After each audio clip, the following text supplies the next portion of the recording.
ہر گھر میں کچھ نہ کچھ مسائل ہیں، کچھ پرابلمس ہیں، کچھ پریشانیاں ہیں، اور اس کی وجوہات جو ہمیں ظاہری قرائن جو نظر آتے ہیں وہ یہ ہیں کہ کہیں ڈرامے دیکھے جا رہے ہوتے ہیں، اس کی وجہ سے بہو کو لائحمل مل جاتا ہے کہ بھائی ساس سے کیسے نمٹنا ہے، ساس کی بھی کچھ اسی طرح کی ایکٹیویٹیز ہوتی ہیں تو وہ اپنے حساب سے پلاننگ کر لیتی ہے کہ بھائی اب بہو کو کس طرح زیر کرنا ہے، تو اس طرح گھر کے اندر وہ سکون والی فضا قائم ہی نہیں ہوتی۔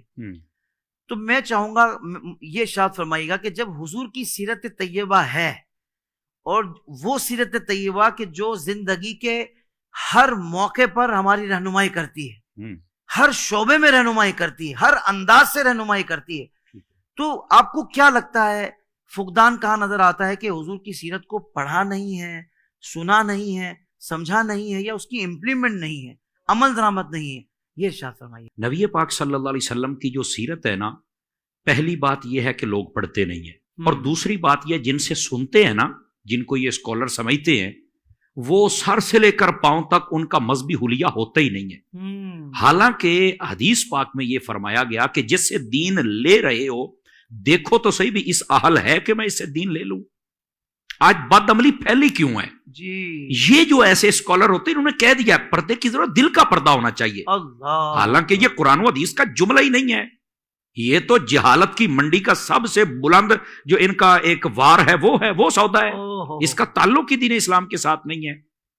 دوسری بات، یہ جن لوگوں سے حاصل کر رہے ہیں، بالکل یہ sorry, I am very sorry, یہاں پر نہیں ہوگا۔ یہاں پر تیسری بات یہ ہے کہ ہم اپنے بزرگان دین کو نہیں پڑھتے، جن بزرگان دین نے یہ ساری سیرت پاک کو پڑھ کر عملی صورت میں، جس کو ہم مجسمہ سیرت کہتے ہیں، ٹھیک ہے، سر سے لے کر پاؤں تک انہوں نے سیرت کو اپنایا، ہم ان کو نہیں دیکھتے۔ ان میں دیکھیں جب بندہ سیرت مصطفیٰ پہ عمل کرتا ہے، کوئی غوث بنتا ہے، کوئی داتا بنتا ہے، کوئی بابا فرید بنتا ہے، ٹھیک ہے۔ یہ تیسری بات ہے کہ ہم اپنے بزرگوں کو اس معاملے کے اعتبار سے نہیں پڑھتے۔ اچھا، تیسری بات جو ہے، ہمیں آج کل شوق چڑھا ہوا ہے جدت کا، جبکہ ہمیں کہا گیا ہے سنت کا، پوائنٹ ٹو بی نوٹڈ، ہمیں شوق ہے جدت کا، کہا گیا ہے سنت کا۔ جدت ہم کس کو سمجھتے ہیں؟ کل جدید لذیذ، اس کے کافی لفظ آپ نے انتخاب کیا۔ تو ہوتا یہ ہے کہ لوگ جدت کو دیکھنے کے لیے مغرب کو دیکھتے ہیں۔ میری مغرب سے مراد سمت مغرب نہیں، بلکہ ممالک مغرب، ٹھیک ہے، اقوام مغرب، وہ جو ان کا رویہ ہے، جو طور طریقے ہیں، جو ان کی زندگی ہے۔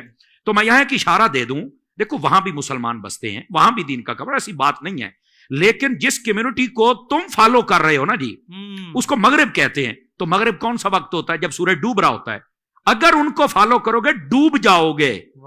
ہمارے نبی صلی اللہ علیہ وسلم کو اللہ نے بھیجا ہی صبح صادق کے وقت تھا، اس کی لاجک ہی یہ تھی کہ رات گئی، ظلم گیا، اندھیرا گیا، اب تو نور والا آ گیا ہے اور نور لے کر آ گیا ہے۔ تو ہمارے پیارے محبوب پاک صلی اللہ علیہ وسلم کی جو زندگی ہے، اس کو پڑھنا چاہیے۔ یہ جدت ادھر نہیں جانی چاہیے، بلکہ ہمیں سنت کا حکم ہے۔ لوگوں کا قصور یہ ہے کہ یہ اس زمانے کی تیز ہواؤں کو دیکھتے ہیں، کدھر کو چل رہی ہیں، یہ ادھر ہی ہو جاتے ہیں۔ یہی وجہ ہے امام غزالی جیسے نا بڑے بڑے صوفیاء نے اس بات کی وضاحت فرمائی ہے کہ انسانوں کے موٹے موٹے تین طبقے ہوتے ہیں۔ ایک انسانوں کا طبقہ وہ ہے جو زندگی جب بسر کرتا ہے نا، تو وہ اپنی خواہشات نفس کے مطابق زندگی بسر کرتا ہے۔ دوسرا یہ ہے کہ وہ لوگوں کے مطابق اپنی زندگی بسر کرتا ہے، جو لوگ کر رہے ہیں وہ کرے گا۔ تیسرا وہ ہے جو اللہ اور اس کے رسول کی چاہت کے مطابق زندگی بسر کرتا ہے۔ فرمایا پہلا بھی مردود ہے، دوسرا بھی مردود ہے۔ جو اپنی چاہت کے مطابق کرے وہ بھی مردود، جو لوگوں کی چاہت کے مطابق کرے وہ بھی مردود۔ محمود و مطلوب وہ ہے جو اللہ اور اس کے رسول کی چاہت کے مطابق زندگی بسر کیا کہنے ہیں علامہ صاحب۔ تو یہ صوفیاء نے بھی اس بات کو واضح کیا ہے، اور حقائق بھی یہ ہیں جو میں نے سادہ لہجے میں آپ کے سامنے رکھے ہیں۔ تو جب تک حضور کی سیرت کا پہلو ہم نہیں پڑھیں گے، گھروں میں اپلائی نہیں کریں گے، اپنے کالجز اور سکولوں کے اندر اس کو بطور مضمون شامل نہیں کریں گے، اور سکھانے والے لوگ سر سے لے کر پاؤں تک جب تک دینی نہیں ہوں گے، اس وقت تک ہم حضور کی سیرت کو نہ صحیح سمجھ سکتے ہیں، نہ اس پر ہم عمل کر سکتے ہیں۔ پھر ہم اپنے اپنے دائرے بنا کے بیٹھ جاتے ہیں۔ ہمیں اپنے دائروں کا حکم نہیں ہے، جدت کا حکم نہیں ہے، حضور کی سنت کا حکم ہے۔ سبحان اللہ۔ اور سنت تو ادائے مصطفیٰ کا نام ہے۔ حضور کی سیرت طیبہ ایسی ہے کہ چونکہ زندگی کے ہر شعبے میں رہنمائی ہے، تو اب ہمیں عمل کرنے والا بننا ہے۔ اور سیدھی بات ہے بھائی کہ عمل تب ہی ہوگا کہ جب علم ہوگا نا۔ اگر اس کے بارے میں پتہ ہی نہیں ہے کہ سنت مبارکہ ہے کیا، کس معاملے میں کون سا انداز ہمارے نبی کی سنت ہے، تب تک آپ عمل نہیں کر پائیں گے. تو علم بھی حاصل کرنا ہے اور عمل والوں میں بھی رہنا ہے تاکہ عمل کا جذبہ بھی ملے. کیونکہ جب تک ماحول نہیں ملتا نا، علم ہوتا ہے بعض اوقات لیکن ماحول ایسا نہیں ہے. ایک بندہ حافظ قرآن بن گیا لیکن گیدرنگ ایسی اختیار کر لی کہ وہاں کوئی اس طرح کا سین ہی نہیں ہے، کبھی کوئی قرآن کی بات ہوتی ہی نہیں ہے، کبھی کوئی قرآن پاک کی آیت پڑھی نہیں جاتی، کوئی اس طرح کا معاملہ نہیں ہے. اب اس کی زندگی کے 8-10 سال بھی گزر کے پتہ ہی نہیں ہے حافظ صاحب کو، اس کو خود بھی یاد نہیں ہے میں حافظ صاحب ہوں. تو اس لیے علم حاصل کرنے کے بعد وہ ماحول بھی ملنا ضروری ہے جس کے بعد بندہ اس علم پر عمل کر سکے. اللہ تبارک و تعالی ہمیں پیارا آقا صلی اللہ تعالی علیہ وسلم کی سیرت کا علم سیکھنے والا بنائے اور پیارا آقا صلی اللہ علیہ وسلم کی سنتوں کے مطابق زندگی گزارنے والا بنائے.